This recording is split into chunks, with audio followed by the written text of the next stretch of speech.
So you finally sat down at the table to start writing your first fantasy sci-fi story. You've got the characters fleshed out, your plot prepared, and you're just going to let the theme work itself out because it usually always does.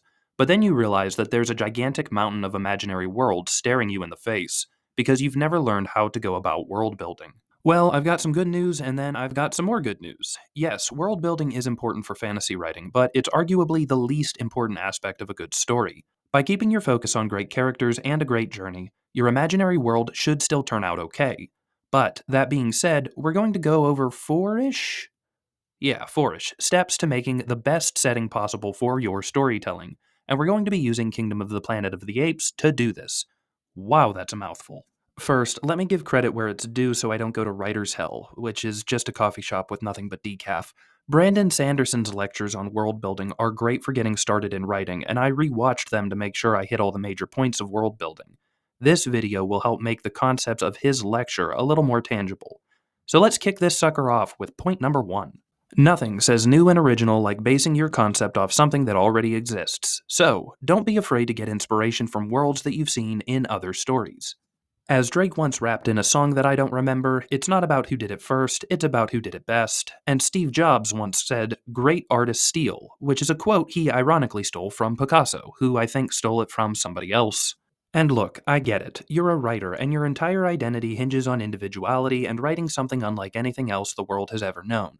But honestly, people like things that are new but still recognizable. It's why all my imaginary girlfriends are blonde, 5'8", and dump me before I have the chance to ask them out. It's just what I'm most comfortable with. And I know that some of you are thinking, "To hell with what my audience is comfortable with. I want to write what I want to write, and if people don't like it, they can shove it up there." And that's okay, but have them hate your work because they genuinely don't like it, not because they couldn't understand it. Including familiar concepts isn't so much a cop-out as it is a way of grounding your audience in a new reality. Planet of the Apes takes place in the typical post-apocalyptic world where the buildings have all been overrun by the forest, everything is abandoned, the memory of what the city once was is all but forgotten. So, essentially Detroit. And while I've never been to Detroit, I have been to similar fantasy worlds that use similar items like overgrown skyscrapers, converted power line towers, and abandoned shipyards. To give a real-world example of new but familiar, one time for my birthday, my friends blindfolded me and put me in the backseat of a car before taking me where they had planned. If I didn't know the people blindfolding me, I would have been terrified. Had I not been blindfolded, I would have figured out where we were going pretty easily and there wouldn't be as much thrill or adventure. It's the mix of the two elements that makes the experience enjoyable. Just kidding, I don't have any friends.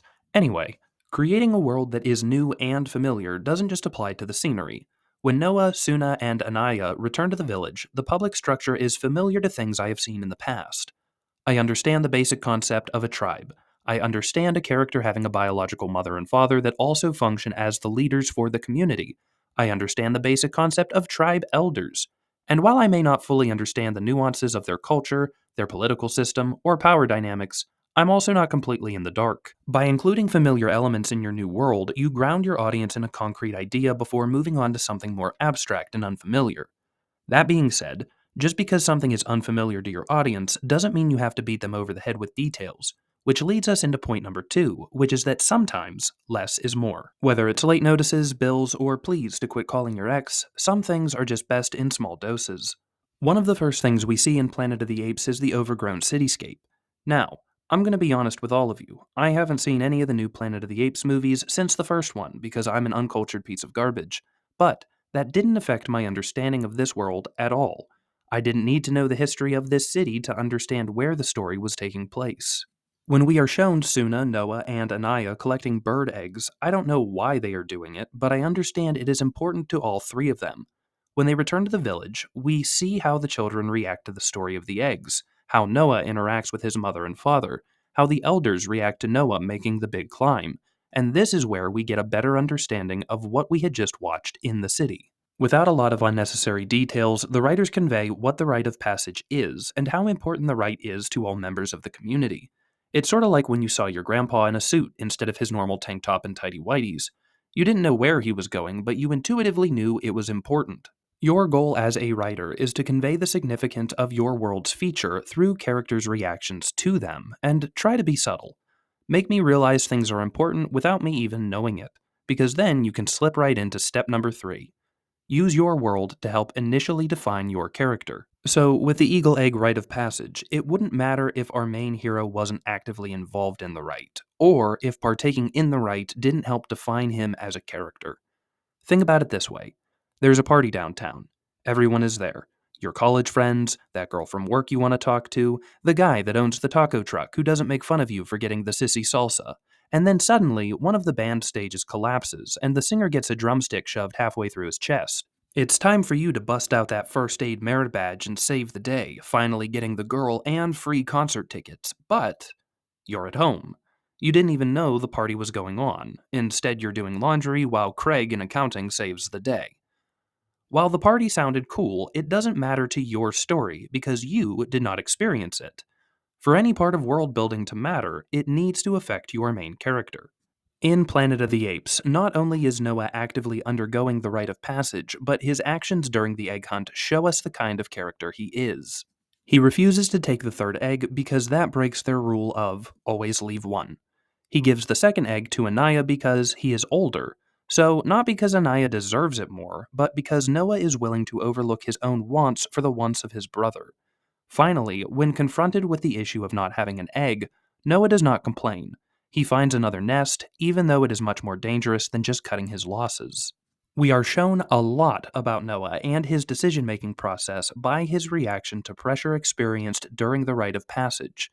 Even when his egg gets broken, Noah does not hesitate to get another egg rather than hope for an exception.